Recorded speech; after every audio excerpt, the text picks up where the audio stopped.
Посетата за Турција е отварање на ново поглавје во историјата на Република Македонија.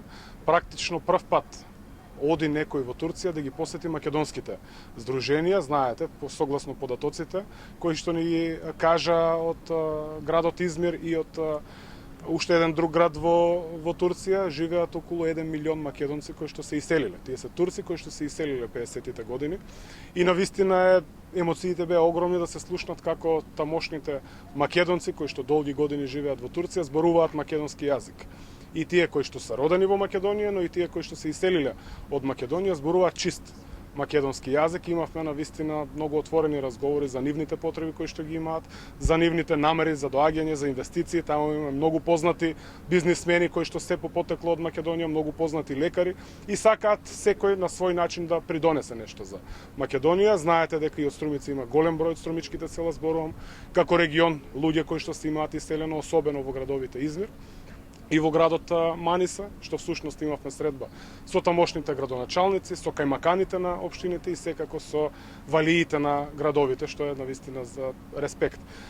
Добрата работа во посетата на Турција е што од македонска страна бевме извршна власт, законодавна власт и локална власт. Практично сите нивоа на власт за да воспоставиме конкретна соработка. Имавме посета и од државниот секретар за економија од Македонија, господјата Размена Чекич, која што ги презентираше економските придобивки за компаниите.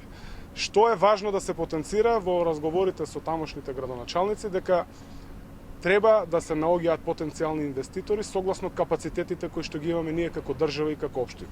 Не треба по секоја цена да наоѓаме огромни големи инвеститори кои што вработуваат 3-4 илјади луѓе. Зошто? Заради тоа што и ние како и цел свет се соочуваме со предизвикот на недостаток на работна сила. Но помалите и средни компании, зборувам за турски услови кои што вработуваат од 100 до 500 луѓе, се и tekako полезни за конкретно за општина Струмица. А кои што имаат намера својот пазар, односно своите производи или услуги, да го прошират, да доживеат експанзија од Турција. Затоа е Струмица, секако и позицијата на Струмица е многу интересна за турските инвеститори. Веќе ќе воспоставиме соработка со неколку општини од Измир.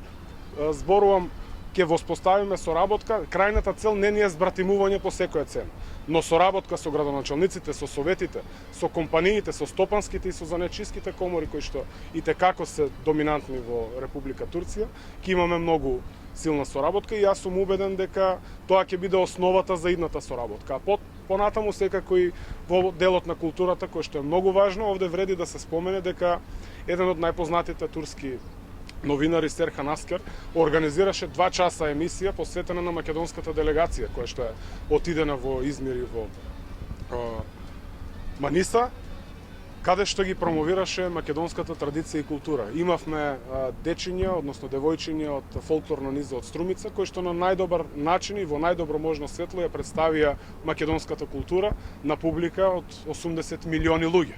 И тоа е вредно за почит, тоа ни кажува дека и tekako треба да размислуваме сериозно за подобрување и воспоставување на силна соработка со Република Турција и секако со општините и со градовите во Турција.